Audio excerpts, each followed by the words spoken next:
Ray Longo Minute. Starring Ray Longo. The John Anik and Kenny Florian podcast. It has been a forgettable Monday at the Longo household. I'm looking at a picture on my phone that you just sent me. A tree came crashing down all over your property, your house, your chimney.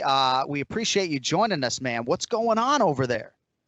Dude, I tell you, crazy windstorms. I say another foot, and I'm not even on this phone. That thing would have ended up on my head. So, wow. I'm just happy to be safe, man. It's crazy, man. I hope nothing else comes down because the winds are gonna keep up for a couple hours. But John, what a promo for Manscaped.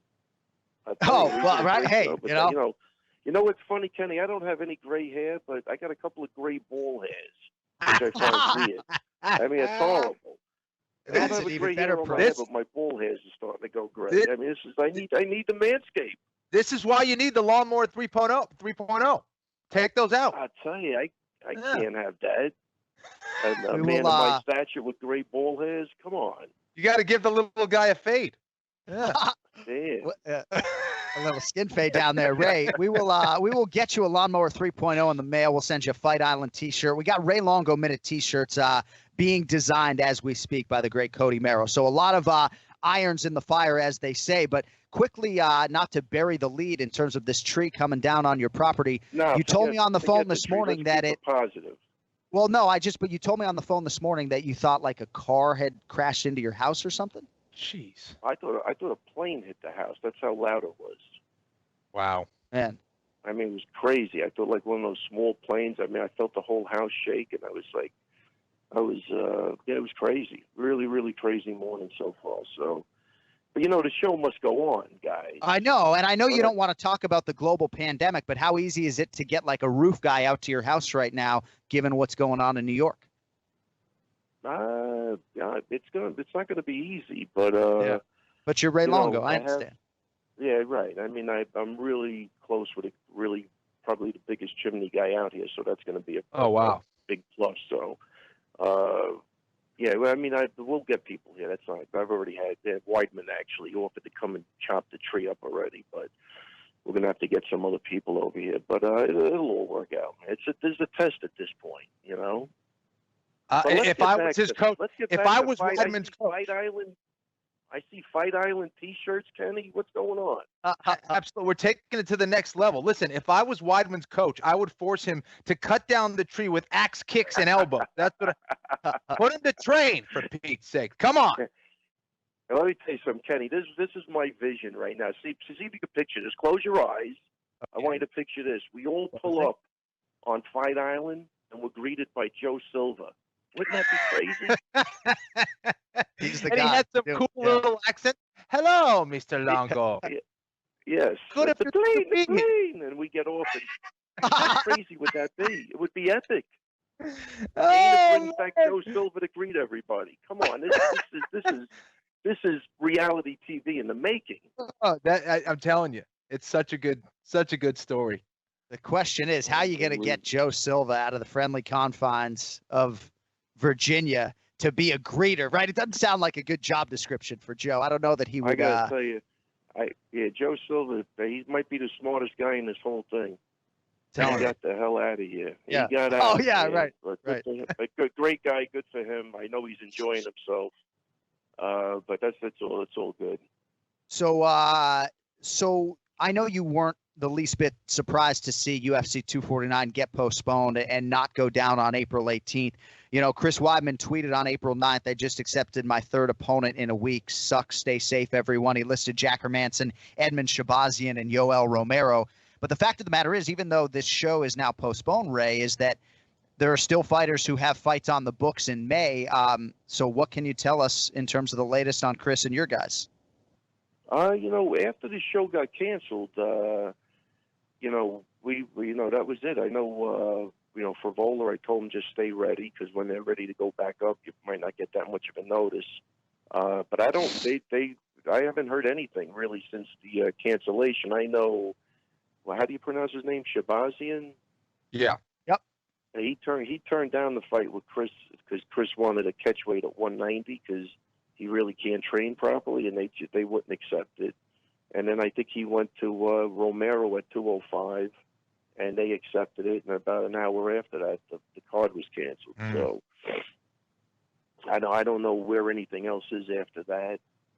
But up until that point, I was in communication with a lot of people, and it's just there were still some unanswered questions I was trying to figure out. Like even, if Chris got hurt at the fight, then he has to go to like a COVID hospital over there. I thought that wasn't good. So I'm kind of I think at the end of the day, it was just the right thing to do.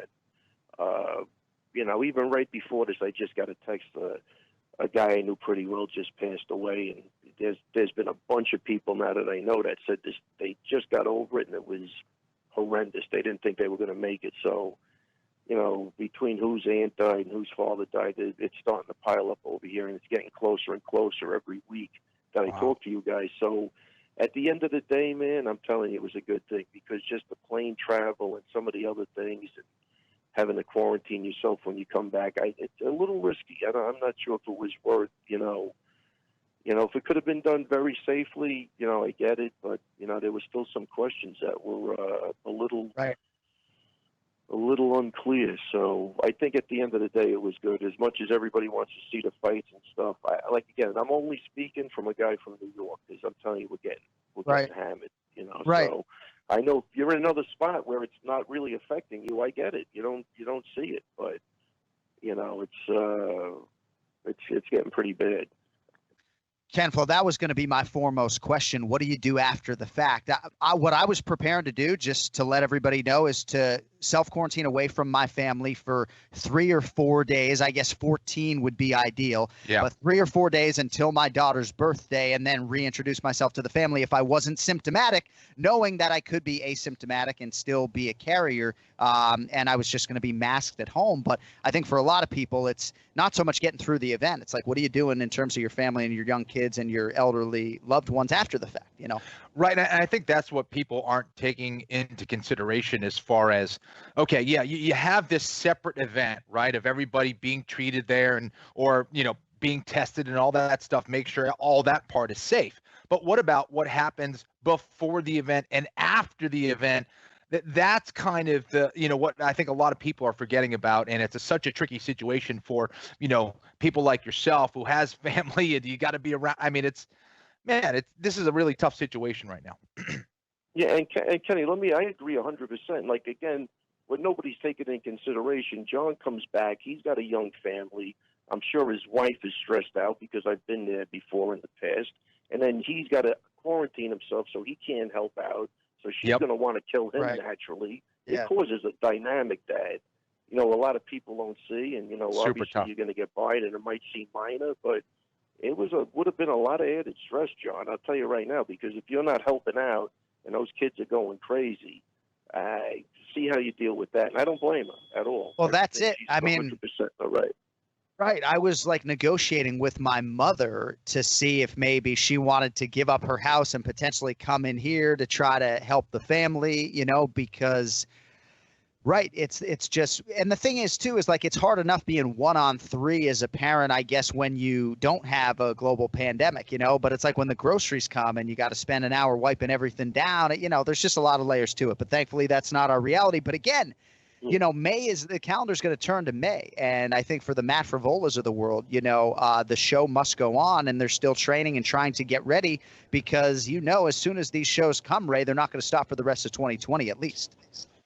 Yeah, listen, and, I didn't even text Frivola yet, but I know a guy he was training with just texted me literally like a half hour ago that him and his girl just came down with the virus. So I didn't even tell Frivola yet. I don't know if the guy called Frivola because he put out like a group text, but he wasn't on it, just telling everybody, to get tested. And, he's just letting everybody know. So, we're still dealing with some shit over here. So he does have to be ready, and I don't know when that next show is going to be, but I don't know. I really don't know. Listen, I promote fights also.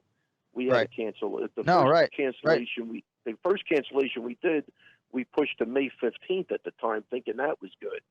Now we're looking at August, because, we don't have streaming money, you know what I mean? So you're counting on the crowd to come. And if that crowd doesn't come, you're losing a lot of money. Right.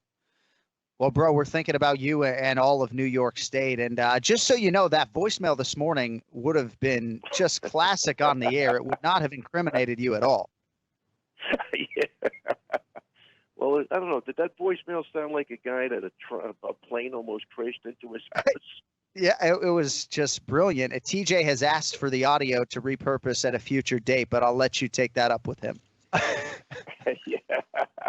I mean, Kenny, come on, man. Dude, I'm getting tested over here at this point. Yeah. Serious. Leave Longo alone, for Pete's sake. I'll tell you what, all I want to do is I just want to work out. I'm not even asking for much. Oh, It's horrible. Speaking of burying the lead, I mean, did anybody see Ray Longo's workout Ken Flo on Instagram with the fucking with a Wang Chung? Did you see it? Chung Ken? dummy? Of course. This guy's old school. JKD, Wing Chung. Are you kidding me? Of course Longo knows that. Hey, you kidding? You see that knife whipping around? I'm love it. slicing and dicing, baby. I'm telling you, fucking scary proposition if you end up breaking into that house. I'll tell you that. I got to tell you, I got a samurai sword right by the front door. Oh, That's awesome. I love that. I'll tell you, it's Hey, funny right now. But I tell you, I heard, who were you talking? That was Brian Stam? yeah, Brian Stan. What a great dude, man. I really missed that guy. Outstanding. But I heard you ask him about movies, man. One movie I saw that was pretty good from the 80s was The Pope of Greenwich Village. Did anybody see that? Oh, good. Greenwich You Village. got to see it, man, with Mickey Rourke and Eric Roberts, man. It's a great 80s All right. movie, man. It's like a Check it mob out. movie, you know, like a low-level mob movie in the city. It's really good. Check it out. Is it black and white or they got color in that movie? No, it's color, baby. It's fucking. What do they call that? Whatever color they call that in the movies, it's beautiful, man. The '80s were that far for you guys. No. We're seven. Ken Flo and I were born in the 1970s. We feel all of that. We feel everything you're putting out there. There you go. All right. Hey, have a great weekend. Good luck with the roofing guy. And sorry about all that, man. We'll talk to you next Monday, okay? All good, guys. Take it easy, man. Take care, Ray. There he is. And we will play that voicemail at some point in time. But Ken Flo, I got to forward these pictures. Poor Ray.